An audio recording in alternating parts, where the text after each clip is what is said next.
بسم اللہ الرحمن الرحیم۔ دوستو، قیامت سے پہلے یاجوج ماجوج نکلیں گے جن کو حضرت ذوالقرنین رضی اللہ تعالیٰ عنہ نے ایک غار میں قید کر رکھا ہے۔ اس وقت حضرت عیسیٰ علیہ السلام کی دنیا پر حکومت ہوگی۔ اللہ تعالیٰ حضرت عیسیٰ علیہ السلام کی طرف وحی بھیجے گا کہ میں ایسے بندے نکالنے والا ہوں، تم میرے خالص بندوں کو کوہ طور کی طرف لے جاؤ۔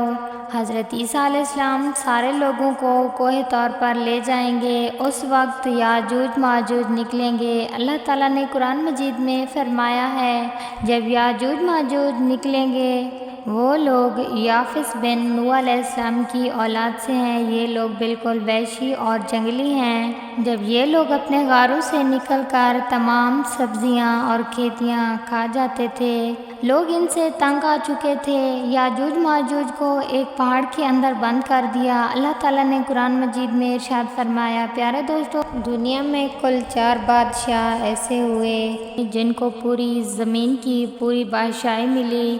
ان میں 2 مومن تھے اور 2 کافر تھے۔ مومن تو حضرت سلیمان علیہ السلام اور ذوالقرنین علیہ السلام ہیں، اور کافر ایک بخت نصر اور دوسرا نمرود ہے، اور 5ویں بادشاہ کا نام حضرت مہدی علیہ السلام۔ اور قرآن مجید میں حضرت ذوالقرنین کے 3 سفروں کا حال بیان ہوا ہے۔ حضرت ذوالقرنین کا پہلا سفر، حضرت ذوالقرنین نے اپنی پرانی کتابوں میں پڑھا کہ سیام بن نوح علیہ السلام کی اولاد میں سے ایک شخص آب حیات کے چشمے سے پانی پی لے گا تو اس کو موت نہیں آئے گی۔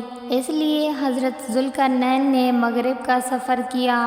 اس کے ساتھ حضرت خضر علیہ السلام بھی تھے، تو وہ بھی آب حیات کے چشمے پر پہنچ گئے اور اس کا پانی پی لیا، مگر وہ ذوالقرنین کے مقدر میں نہیں تھا، وہ محروم رہ گئے۔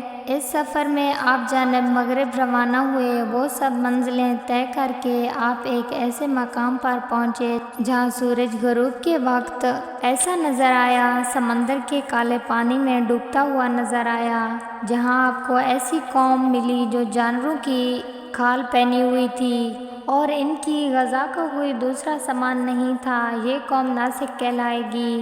پھر آپ نے مشرق کا سفر فرمایا۔ یہاں ایک ایسی قوم ہے، اس کے پاس کوئی عمارت مکانات نہیں ہیں۔ ان لوگوں کا یہ حال تھا کہ سورج طلوع ہونے کے وقت یہ لوگ زمین کی غاروں میں چھپ جاتے تھے۔ یہ قوم منسک کہلاتے تھے۔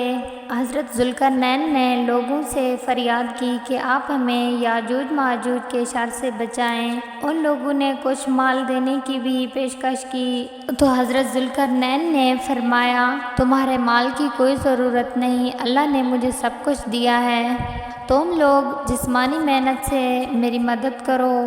آپ نے دونوں پہاڑوں کے درمیان بنیاد کھدوائی۔ جب پانی نکل آیا تو اس پر پگھلتے تانبے کے گارے سے پتھر جمائے گئے اور لوہے کی تختیاں نیچے اوپر چن کر ان کے درمیان میں لکڑی اور کوئلہ بھروا دیا۔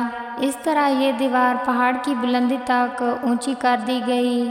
حدیث میں ہے، یاجوج ماجوج روزانہ اس دیوار کو توڑتے ہیں، دن بھر محنت کرتے ہیں اس کو توڑنے کے لیے۔ جب توڑنے کے قریب آتے ہیں، ان میں سے کوئی کہتا ہے، اب چلو انشاءاللہ کل اس دیوار کو توڑ ڈالیں گے۔ اللہ کے حکم سے دیوار پہلے سے مضبوط ہو جاتی ہے۔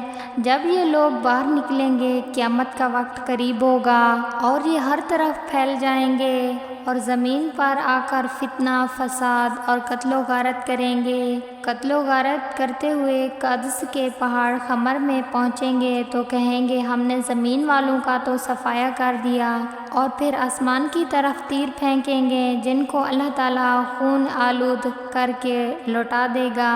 یہ صرف مکہ اور مدینہ، طیبہ، بیت المقدس اور ان تینوں شہروں پر داخل نہیں ہوں گے، اور پھر حضرت عیسیٰ علیہ السلام کی دعا سے ہلاک ہو جائیں گے۔ پھر اللہ تعالیٰ ایسے پرندے بھیجے گا، وہ پرندے ان لاشوں کو وہاں پھینکیں گے جہاں اللہ تعالیٰ فرمائیں گے، اور پھر اللہ تعالیٰ بارش برسائے گا جس سے زمین بالکل صاف ہو جائے گی۔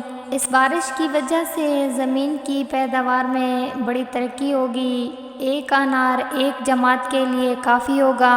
حضرت عیسیٰ علیہ السلام 40 سال رہیں گے۔ حضرت عیسیٰ علیہ السلام کا نکاح ہوگا، اولاد پیدا ہوگی، پھر آپ انتقال فرما